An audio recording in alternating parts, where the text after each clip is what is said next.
Hello and welcome to the LaRouche Organization Symposium. It's Friday, July 18th, which is Nelson Mandela Day. And as always, when I pre-record, even by a few hours, since the world is changing so rapidly, I want you to know that this is being pre-recorded a few hours before it goes live at 7 p.m. I'm very happy to have Scott Ritter with me today to discuss various matters in the world, including a project that he's working on.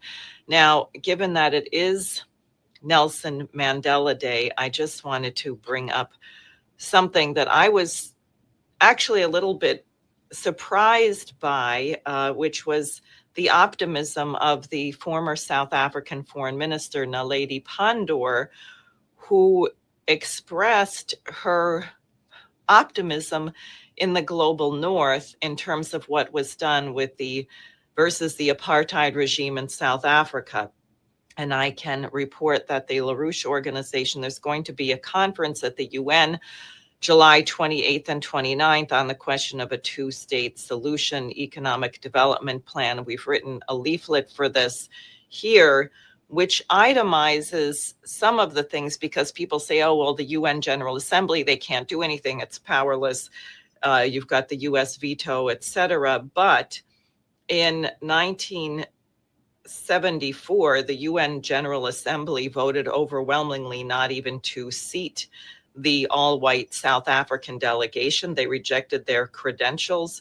They also passed a resolution earlier against South Africa, demanding that everyone should boycott them, block their ports, not send weapons.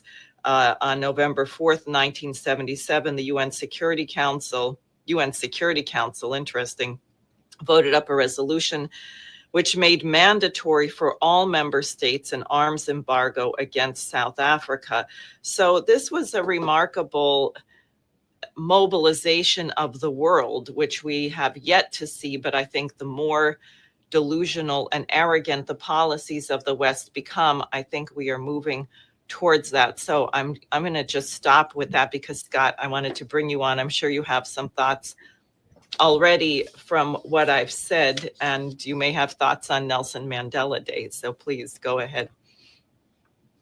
Well, I mean, Nelson Mandela was, one of the great leaders of the world. Somebody who definitely went through some of the most horrific trials and tribulations, and emerged from it with his morality intact, with possessing a clarity that wasn't fueled by revenge, that was fueled by moving forward and seeking the best outcome for all of his people. And as the president of South Africa, that meant not just the blacks, but the whites and the browns and everybody. And it would be something else if we could bottle what made Nelson Mandela the man that he was, and sell it or give it to the combined leadership of the world today. I think the world would be a far better place if we took a page from Nelson Mandela's repertoire of diplomacy and statesmanship and leadership, and acted accordingly. We certainly wouldn't be where we are today when it comes to the problems in the Middle East and in Europe and around the world. I think that's really right. I think this conference they just had in Bogota was of interest. I mean, it seems to me to indicate motion in that direction, where a group of 30 nations came together. You might say not the super big ones, but I think Brazil, South Africa, Indonesia, you may have more on that, and declared we've got to do an arms embargo. We don't want to sit by idly while this horrible genocide is ongoing. I think there is a bit of a shift occurring. Do you have a take on that? Well, I mean, it's a start. Every journey starts with the first step, and Brazil, South Africa, and Indonesia most certainly aren't insignificant nations. No nation is insignificant when it comes to doing the morally correct thing. And the 30 nations that came together, that's a start. That's the first brick, in the on the path that needs to be trod by everybody. So, now we need the next step, and then the next step, and then the next step. I think it's important for people to take note that you can't rest laurels. And just because they had a nice meeting in Bogota involving 30 nations, we don't simply just write articles about that, do video podcasts about it, and then move on, because then they might as well not have had the meeting. There needs to be the next step. This needs to be, that meeting in Bogota needs to be the springboard for the next meeting and the next meeting. And if people get frustrated because they say, well, what's that next meeting going to do? Is it going to solve all the problems? Of course not. Of course not. But what it does is it keeps the issue alive, and it moves us that much further down the road. To resolve the issue of Israel, Palestine today, it's going to be a long, very tenuous and oftentimes tedious journey, fraught with danger and complexities. And sometimes the best thing you can do is just keep moving forward, even though you're not at the you don't get to the top of Mount Everest by springboarding there. You go one step at a time, and according to the people that have made that journey, each step is hell. But they made it, and then they came down, and successful mission. It's the same. Oh, goodness. You're frozen. Oh, no. What is happening? This is crazy.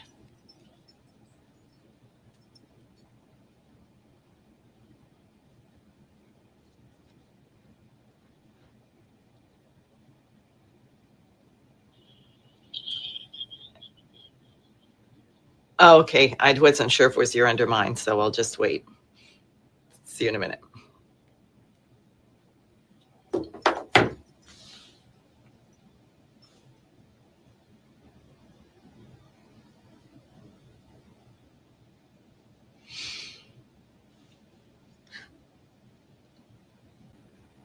Okay. Please go ahead. There may be someone who doesn't want this conversation to occur.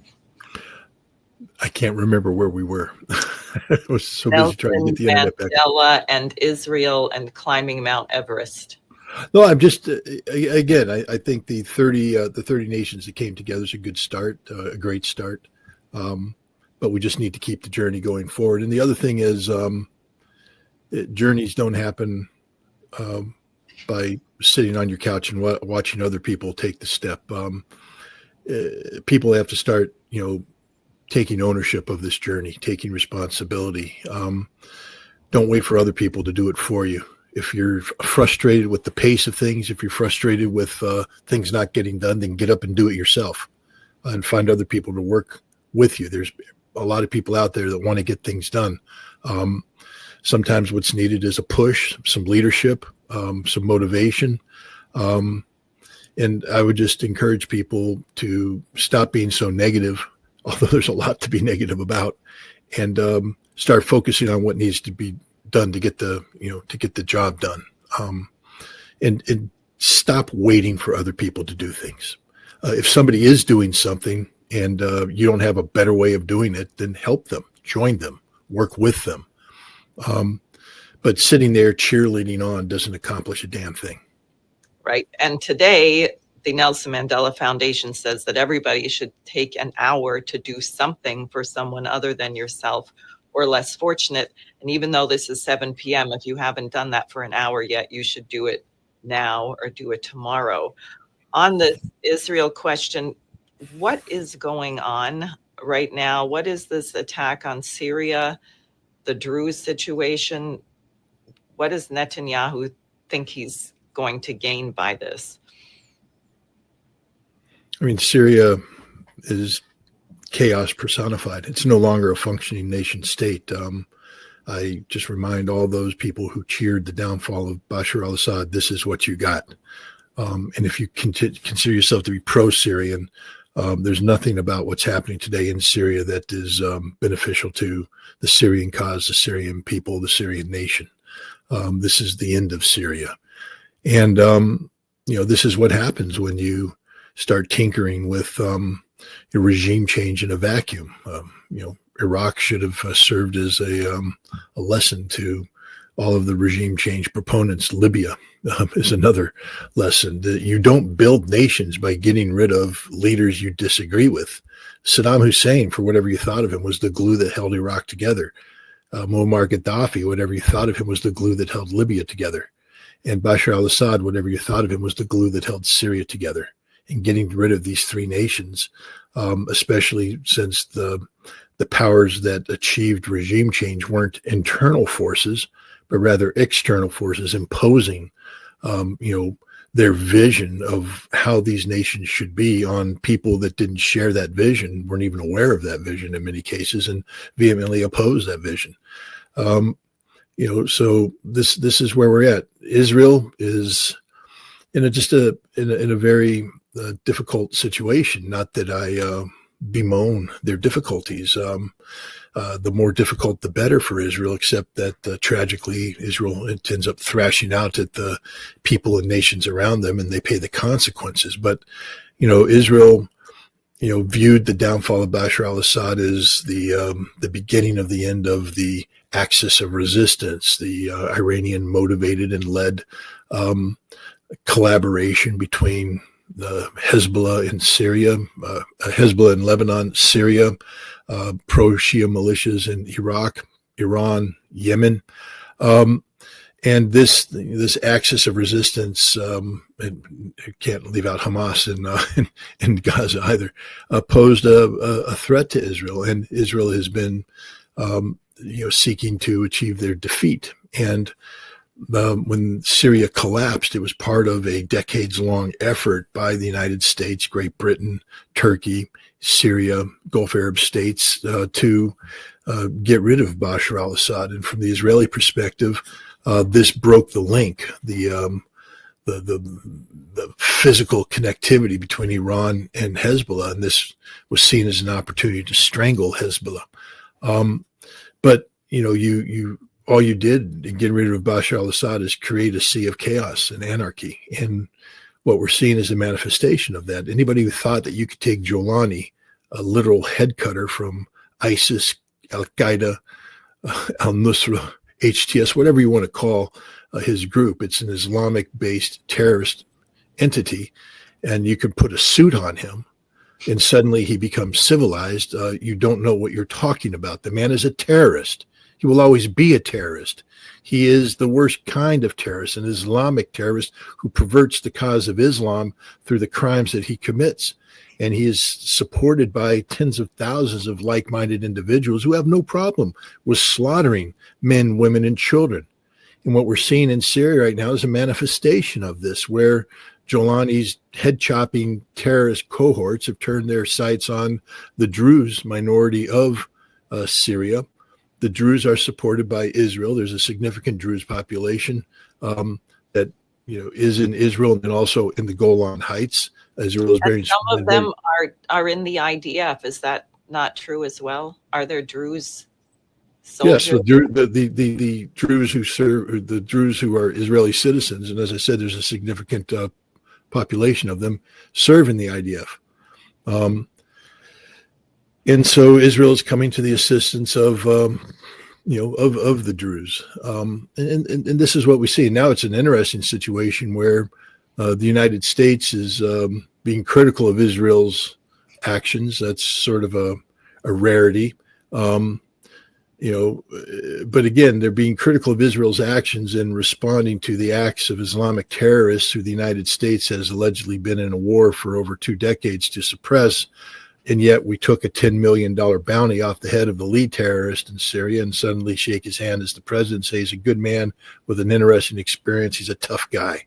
You're not a tough guy when you behead people who have their hands shackled behind their backs. There's nothing tough about that. That's cowardism personified. Also, finally, our ambassador to Israel, Mike Huckabee, raised the question about the beating to death of a U.S. citizen in the West Bank. This something that not much has been said about, and this is not the first American that the Israelis have killed either. Do you think this will go anywhere? Left in a vacuum, no, but what we're starting to see is a recognition on the part of the United States, the Trump administration, and Mike Huckabee, that Israel is not a nation that is conducive to American values. Huckabee is also talking about calling out Israel as a nation hostile to Christians because they have blocked Christian pilgrims from the United States or Christian groups from visiting Israel. I think the reality is, the sugar coating of this bitter pill called Israel has been washed off by the blood of the Palestinians and others, and the Americans are starting to realize just how distasteful the reality of Israel is. Yeah, I was pleasantly surprised to see in an email letter I get from, I think it's Jewish Insider, a lot of the most hardcore Zionist congressmen are not meeting their fundraising objectives. I think there is a real turn against this everywhere. I mean, you hear it from Tucker Carlson, you hear it from the MAGA base, that people don't want to be supporting this. And I think some of the veneer is coming off. But I was particularly happy to see that these people are having trouble with their fundraising. That would be, the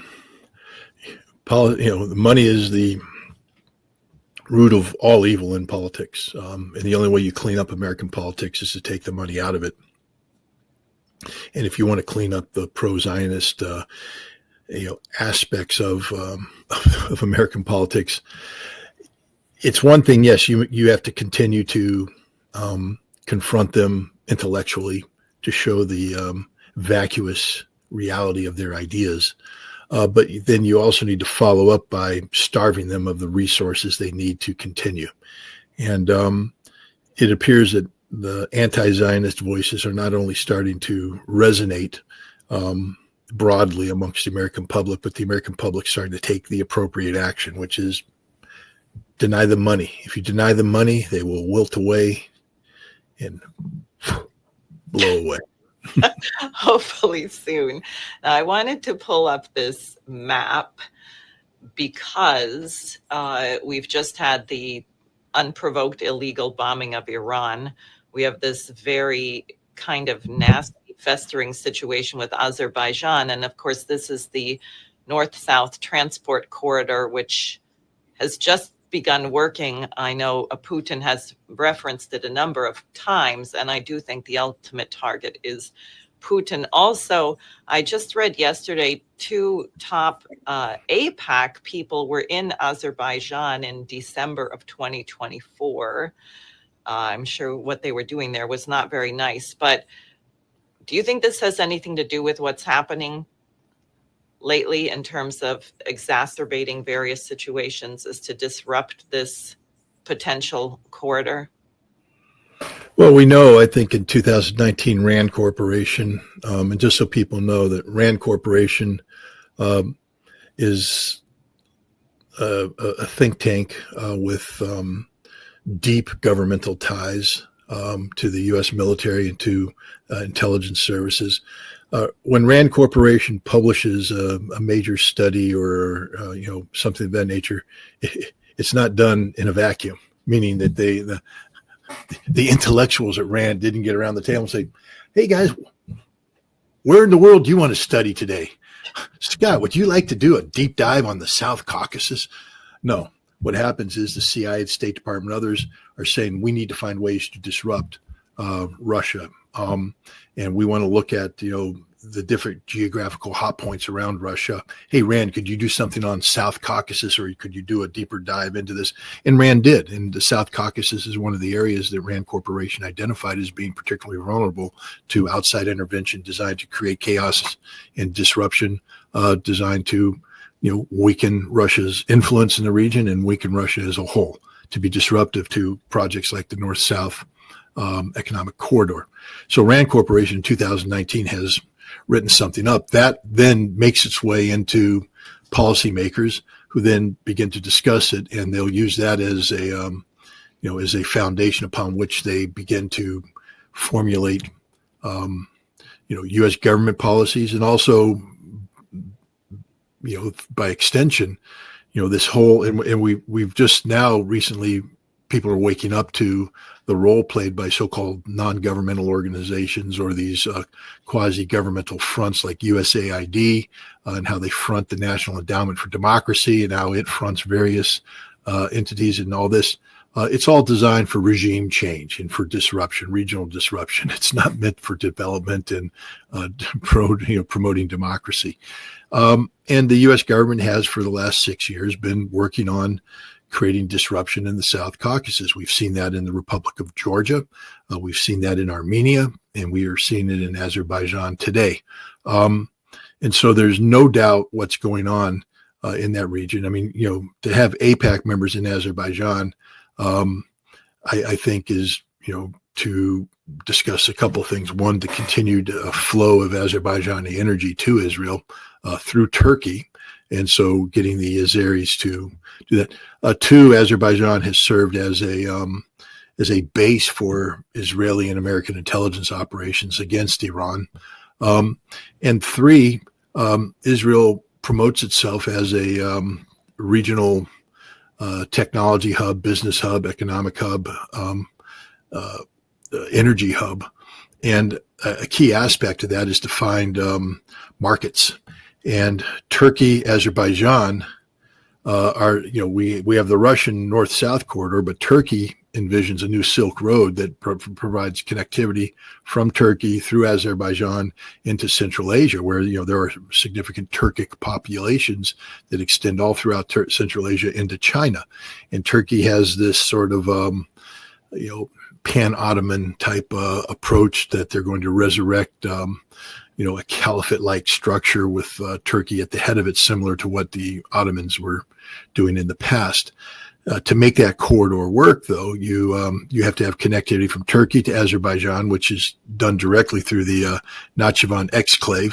But Nakhchivan is an exclave; it's not connected to the Azeri mainland, so you need a corridor. It's called the Zangezur corridor in southern Armenia, and the Azeris and the Turks are doing their best to facilitate their access to such a corridor. And Israel is there, I think, to help ensure that to happen, because that's part of Israel's grand design. So there's nothing innocent about Israeli involvement in Azerbaijan. And it all is done by the United States, by Europe, by Israel, and others to be disruptive to Russian and Iranian ambitions of coming together and creating their own economic opportunity for Russia to be able to bypass sea lines of communication and take them through Western controlled choke points like the Suez Canal, or you have to go around the Horn of Africa, or you have to do even the longer one around the Pacific, to be able to come straight from St. Petersburg all the way down and come to an Iranian port and then be able to jump straight over to India is a godsend. The Chinese just recently opened up a rail line connecting Western China with Azerbaijan. So these are interior lines of communications for organizations like BRICS, the Shanghai Cooperation Organization, et cetera. And it's in the interests of the United States and others to be disruptive to it. So I think what you're seeing taking place today in regards to Azerbaijan, Armenia, to a lesser extent Georgia, because they seem to have been able to successfully stand up to the pressures that were put on by the Europe and the United States. But now the new front is Armenia, Azerbaijan, and how that can be used to be disruptive to Russia and Iran. Yeah, and speaking of that, we're moving to the delusional quality of the West and the power of the BRICS. And by the way, I think that all of this is probably why apparently in March the British embassy brought in a defense attaché for the first time ever in history. So now they have a defense, whatever that means, defense intelligence, something or other, in their embassy in Azerbaijan. But this you spoke of yesterday, and I think it begins to get us to the delusional quality of some of our Western leaders. The tweet from Lindsey Graham regarding the 50-day announcement from President Trump, and saying that equally Important was his statement that if the fighting had not ended in 50 days, he would impose up to 100% tariffs on the countries buying cheap Russian oil, propping up Putin's war machine, hitting Putin where it hurts the most. If Putin and others are wondering what happens on day 51, I would suggest they call the Ayatollah. If I were a country buying cheap Russian oil, propping up Putin's war machine, I would take President Trump at his word. Now, so far, I don't think Russia has been terribly hurt by all of these things that we've been doing. Not that they don't have an effect, but your thoughts on this? Well, 50 days is an odd number. What is the purpose of 50 days? To give Russia a chance to reconsider its successful military operation, for Russia to sit down and look at the state of its successful economy, for Russia to reevaluate the successful diplomacy it has with China, India, Brazil, and other nations. The 50 days isn't about Russia. I mean, this is all window dressing. Lindsey Graham has been played like a fool by this president, I believe, because he believes that he has given the president a tool. But I believe the president will never use this tool because the president knows that this tool, the sanction tool, will blow up in his face. The Chinese have already said, bring it on. We don't care. We're doubling down on Russia. We're all in. Brazil has said, if you don't want to trade with us, then we don't trade with you. We don't care. And India is only a point, there comes a point when India is going to realize it can't straddle the fence forever and will have to jump over to one side. And the side that continues to open up its arms, provide cheap energy and, predictable, consistent business relations is probably the side you should run with, not the side that sanctions you all the time, threatens you, cajoles you. What does India get from its relationship with the United States? Nothing. So I think this is the reality. This 50 days is for President Trump to come up with a new policy. I think what it does is it provides a pause where he can shut up the Keith Kellogg's, he can shut up the Marco Rubios, he can shut everybody up and say silence. We have 50 days now, and we need to come up with a policy. And we're not talking about, Lindsey Graham's 51st day fantasy here. We're talking about what really is going to be accomplished. And I think one of the reasons why 50 days is out there is that I think the reality on the ground will be far different in 50 days than it is now. I mean, right now it's a completely unfavorable situation for Ukraine. I believe after 50 days of continuous Russian bombardment and advances and such, the reality on the ground will almost dictate the outcome itself. And I think this is what the president's looking for. He's looking for an opportunity to find a path forward, but he needed to stop the noise around him. He needed to silence the Lindsey Grahams, and he needed to shut NATO up. He needed to shut everybody up. He turned around to NATO and created this non-existent arms deal. But that he could say, there, I did it. I'm done. 50 days, we're on pause. And I think at the end of 50 days, hopefully we're going to see a different approach by the United States, because the policy of sanctioning tariffs and all that, this isn't going to work, and the president has to know it's not going to work. I mean, it does see the U.S. is 340 million people or so, these nations. And I think already the Chinese foreign minister gave a briefing yesterday or the day before saying exactly what you said. We're all in. Russia's now announcing publicly they're reviving the Russia, India, China cooperation, which was the seed crystal. The only people that will end up being hurt from this foolishness is us, actually. I mean, they have 5 billion people or whatever that they can be trading with. We're here with an increasingly shrinking, bankrupt, ridiculous economy. We can't even produce. I heard a figure, maybe you can tell me if this is accurate, that in 1 month, I think it's in 1 month or 3 months, somehow that Russia was capable in a year to produce about 36 times the ammunition of all of NATO combined. And I forget, it was triple the amount in a 3-month period or something like that. Yeah, no, the bottom line is Russia's defense industry is fully functional. And irony for the West is it's not on a full war footing. I mean, Russia's kicking our butt simply by maximizing peacetime potential. But Russia still has a vibrant civilian economy as well. They haven't gone completely over into a war economy. And they're just crushing the West across the board, crushing us. They're also doing massive reconstruction in the new oblasts, aren't they? I've heard something like 20,000 new buildings, and I forget, Lugansk or somewhere or other. Yeah, I mean, some areas get, of course, there is massive reconstruction taking place. Russia has done an interesting, path here, taken an interesting path where different regions, you get like a sister city. So, for instance, Mariupol, I think St. Petersburg has Mariupol. Oh, wow. And you see tremendous strides. I mean, I was in Mariupol in early 2024. And when I take a look at the photographs that are coming out of Mariupol today, it's even the transformation's just stunning.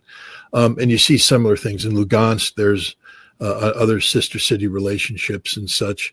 And they are moving forward. I mean, it's frustrating, for instance, in Lugansk, it's still very much a war zone.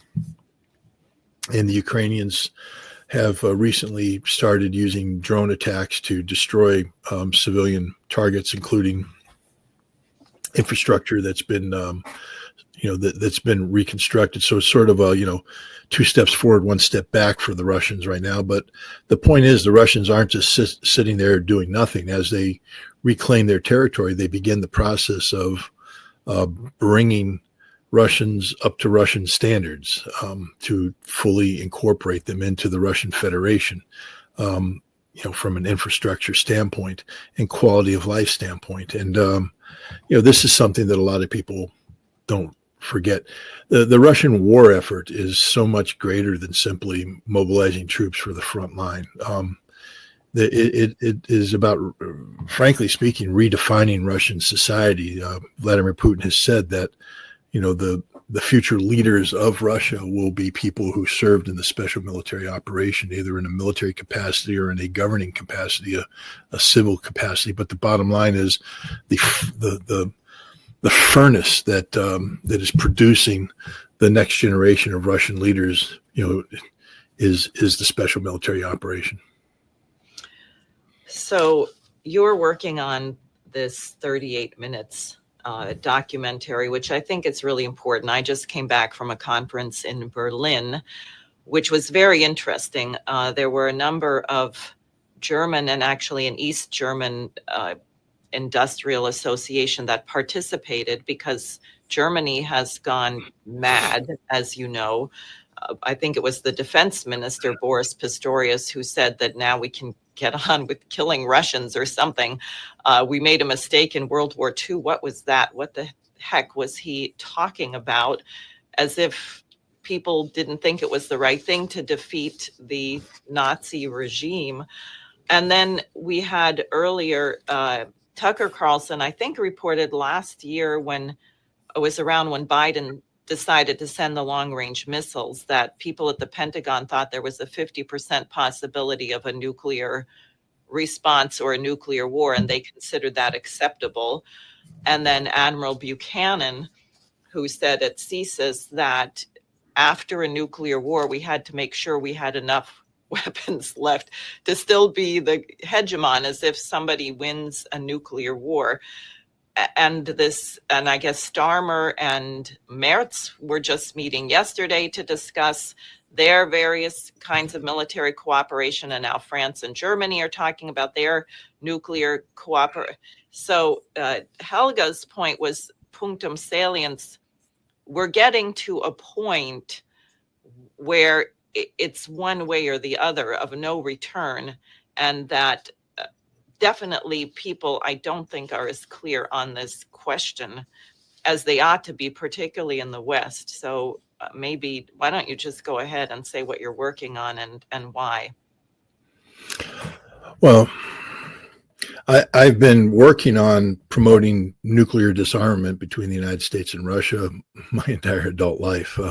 If anybody doesn't know, I was literally the first U.S. inspector on the ground in the Soviet Union back in July of 1988 to implement the Intermediate Nuclear Forces Treaty, which is a landmark arms control agreement signed by Ronald Reagan and Mikhail Gorbachev in December of 1987. The treaty came into force on the 1 July 1988, and I had been in the Soviet Union in the city of Votkinsk 2 weeks prior to that as part of the advance team in there to try and make sure everything worked the way it was supposed to work on day one. So when the sun rose on July 1st, and other inspectors were waking up in Germany to board aircraft to fly to the Soviet Union to begin their work, myself and the 3 other inspectors were the first inspectors.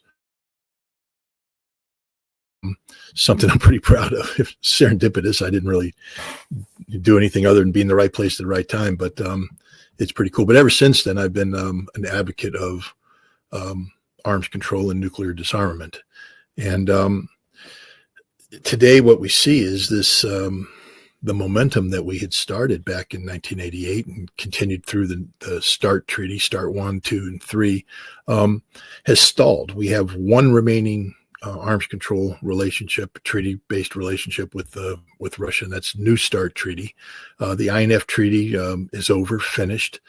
Other arms control agreements are likewise finished, and the New START treaty might as well be dead because there's no inspections. It's on a moratorium based upon America's behavior towards Russia, and this treaty expires in February of 2026. That's less than a year from now, a little bit more than a half year from now. And when it expires, we have the United States and Russia ready to springboard into a new nuclear arms race. The United States is talking about a complete modernization of its strategic nuclear forces, replacing the Minuteman III. Go ahead. Yeah. I mean, the United States is ready to, embark in this, multi-trillion-dollar modernization program of the Sentinel ground-based missile. We're talking about new submarines, new missiles. We're talking about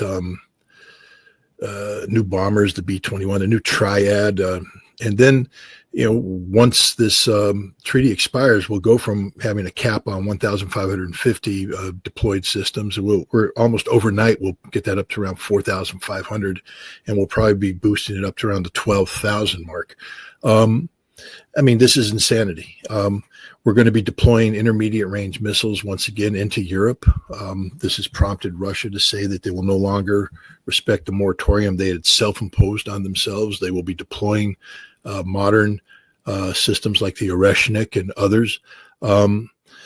It's just a recipe for disaster. The reason why the INF treaty was so important is that we had a situation in Europe where intermediate range missiles possessed by both the United States and the Soviet Union threaten each other to such a degree that each side was ready to launch preemptive strikes or operate on a hair trigger.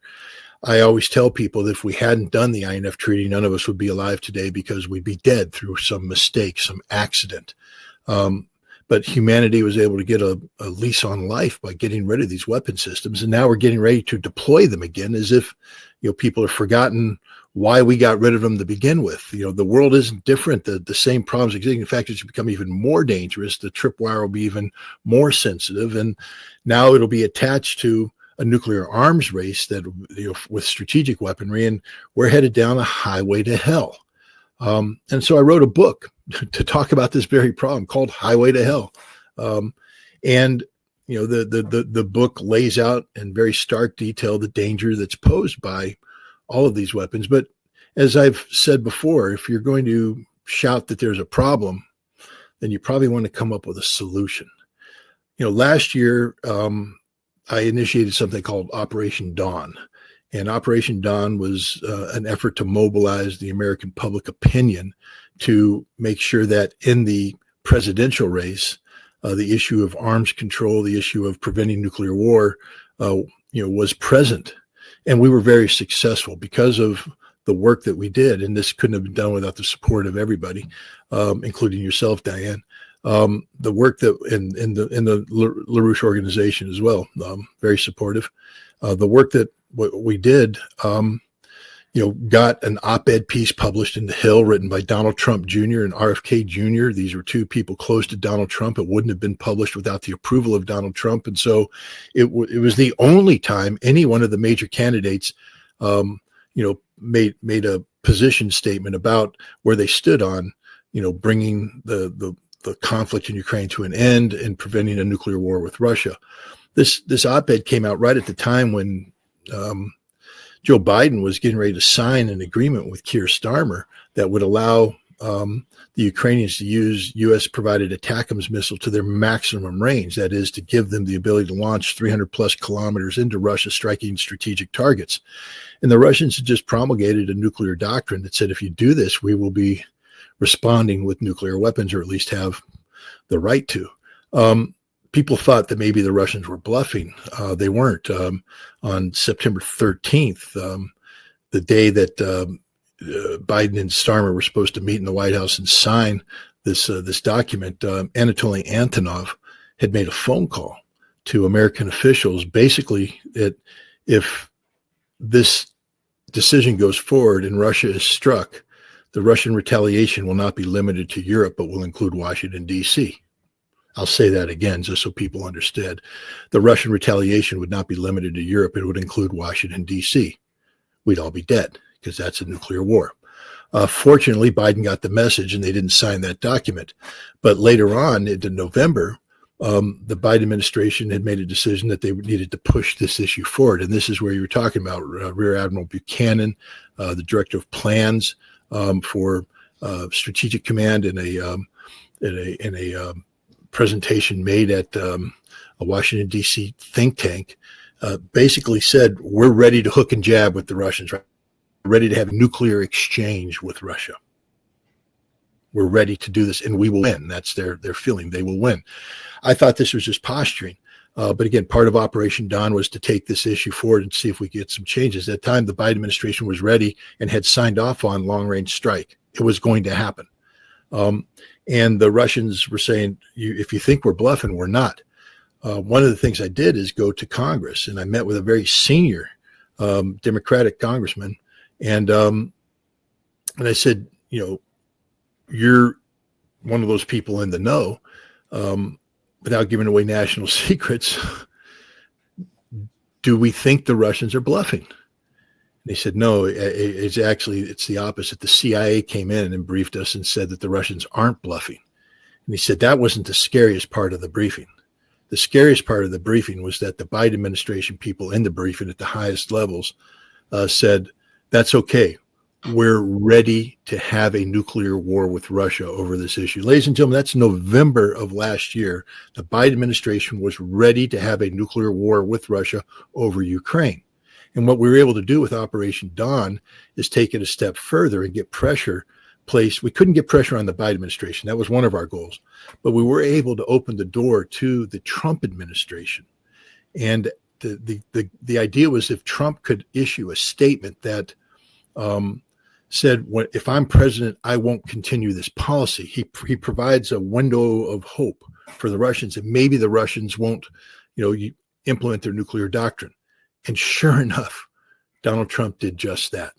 And the Russians read those words and said, okay, we're not going to implement our nuclear doctrine. And we were that close. We escaped it. We didn't. The reason why I bring this up is that a lot of times, I remember starting Operation Dawn, the pushback I got. Come on, Scott, you're just one guy. What can you do? What do you really think they're going to listen to you? Do you really think you're going to have, the ability to make a change? And I say, I said, you won't know unless you try, unless you take that journey. And I'm here to tell you right now, I believe that Operation Dawn contributed significantly to preventing a nuclear war last fall, early winter. Operation Dawn. And so what we're at today, facing today, is a new problem. If this treaty, this New START treaty, goes away in February, we're going to have an arms race that's going to lead to a nuclear war. It's literally, we're on the highway to hell. You're welcome to read my book about it, but that alone, reading my book, isn't going to solve any problems. It'll empower you with knowledge and information, but the question is what to do. And Project 38 is what I plan on doing. Project 38 The 38 comes from 38 minutes of terror felt by the citizens of Hawaii, the state of Hawaii, in January 13th, 2018, when at 8 o'clock in the morning, they received an emergency broadcast notification on their cell phones that said, a missile is inbound to Hawaii. Seek shelter immediately. This is not a drill. And for 38 minutes, the citizens of Hawaii thought they were going to die. And there's just people after people. You see the interviews of people calling their loved ones. You see the videotape of people running the street, not knowing where to go because there's nowhere to go. Jim Carrey, the comedian and actor, talks about how he was in Maui. He sat on the beach. His producer called up and said, "Do you want to meet? We're going to be dead in 10 minutes." And he said, "No, I don't want to go out that way. I'm just going to sit on the beach and wait for it and think good thoughts." But the bottom line is people thought they were going to die. Everything they were working for was going to be over in 38 minutes. And so what Project 38 is trying to do is we're going to make a documentary film about this. But it's not just about that, but what that's about to do about it. Because I asked two questions in this film. The first question is, if you were there in Hawaii, or if you're wherever you are today, and you get that announcement that a missile's inbound, you can't stop it. You're going to die. And everything you love, cherish, work for will disappear. If you could go back in time 6 months, what would you do to prevent that missile from being launched? Knowing that if you don't prevent it, it's going to be launched and you're going to die. What would you be willing to do to prevent that missile from being launched? The next question I ask is, why aren't you doing that now? On February 26th, the New START Treaty expires. And then we are literally on a rush towards death. What are you willing to do? What I'm willing to do is produce a documentary film, 38 minutes, and then use that as a foundation of a project to bring this issue to the attention of the President of the United States. Now people say, "Scott, I just told you Operation Dawn helped prevent a nuclear war last year." Well, Project 38, I hope, can prevent a nuclear war this year. We have to get the New START Treaty extended. Mandatory must thing. It has to happen. If it doesn't, we're in trouble. Project 38 is designed to create public awareness of this issue and use it as a springboard to the United States Congress and other influential decision makers. We'll be building what I call a Team B. If you've studied American intelligence history, you know that Team B is something that came up during the Ford administration, where people were challenging the CIA's national intelligence estimate about Soviet missile production rates. At that time, Team B were people who were trying to promote anti-Soviet beliefs. This is a new Team B. We're going to challenge the Trump administration's posturing about arms control, et cetera. We are assembling a group of people, all of whom have served at the highest levels in government, in positions directly related to this topic: arms control, nuclear war, et cetera. What we want is 38 minutes with the president, 38 minutes to brief the president. But if we don't get that 38 minutes with him, then we'll speak to his administration. If we can't speak to them, we'll speak to Congress. If we can't speak to them, we'll speak to Washington, D.C. insiders. But we're going to speak for 38 minutes about the most important issue of our time, trying to stop nuclear war. Because nothing else matters. I keep telling people all this. You can talk about any issue you want.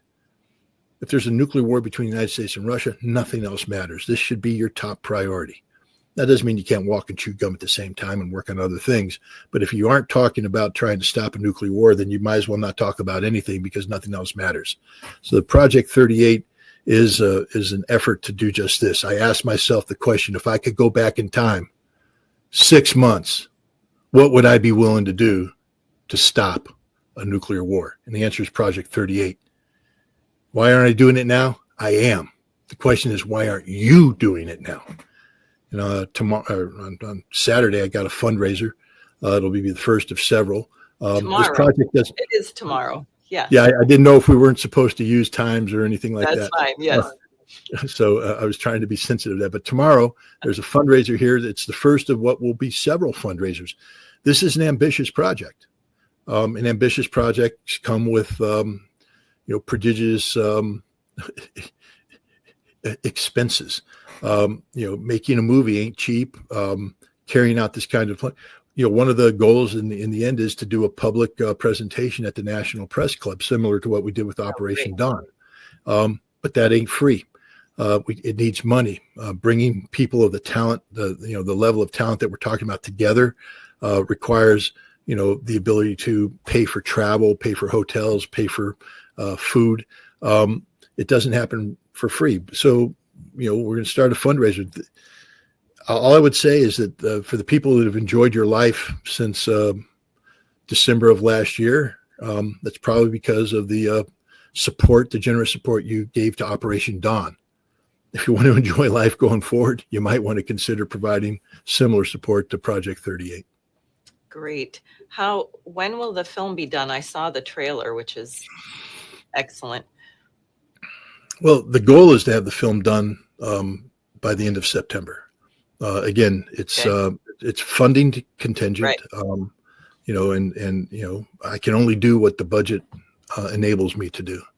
But the goal right now is to generate enough funding so that by the end of September, we're not talking about an hour and a half documentary. It's Project 38. It's a 38-minute film. All right. So, but it's still, it's 38 minutes that will be informative and have a message, and there will be, a narrative, et cetera. And again, getting the talent pulled together to pull this off. There's a lot of people who contribute their time, but movies don't happen because people drop everything. If you're going to ask a filmmaker to do it, you have to compensate the filmmaker. If you can ask a writer, because even though I consider myself a writer, writing books and articles is completely different than writing for film. Right.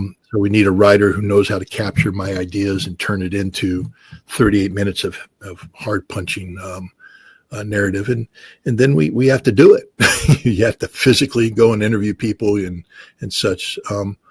But I believe if I can generate the funds, that I'll be able to have a finished product by the end of September, and then we begin the campaign. Remember, Project 38 isn't just a movie. The movie is 38 minutes. Project 38 is the campaign, and that's taking the message to Washington, D.C. And you don't want to just show up in Washington, D.C. at the National Press Club in a vacuum. You want to build up the pressure and begin to get people lined up and get people so that when we come together in Washington, D.C., there's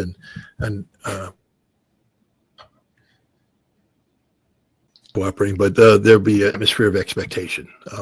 And as I said, we're not asking the impossible here. We're literally asking for the United States to extend New START treaty. That's all I'm asking. That's all everybody should be asking. Because if we can extend it, then we can prevent this arms race and buy ourselves time for the negotiators to do their magic. Right. Well, that's excellent. I want to thank you for being here. I will say that for my part, I want to absolutely make sure that we get this threat of nuclear war off the table and get these treaties going. Somehow mankind has got to get beyond this. We should not be in this mess every so often. So I think we have to make sure we're alive. And then we have to change our entire conception about how people relate to one another, the relationships among nations. We are really very primitive. And I'm hoping you mentioned your thoughts at the beginning on Nelson Mandela.